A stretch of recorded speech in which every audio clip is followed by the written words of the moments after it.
অনেক গরম লেগেছে, এখন তাতে করে এই পানিতে স্নান করবো। আরে এটা কি হচ্ছে আমার সাথে? আরে বাপরে বাপ, আমি এটা কি দেখলাম? ও বাঘ কিভাবে হয়ে গেল?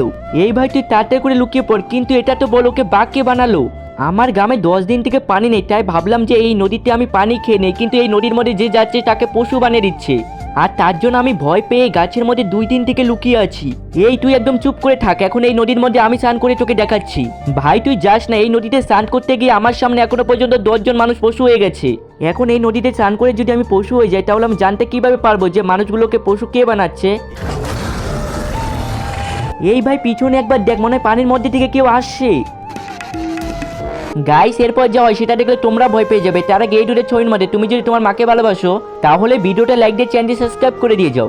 দেখে ফেলেছি, মনে হচ্ছে এই সব মানুষকে পশু বানাচ্ছে, আজকে তোকে ছাড়বো না। ভাই একবার নিচে দেখো, এটা নিয়ে যাও। ঠিক আছে, থ্যাংক ইউ।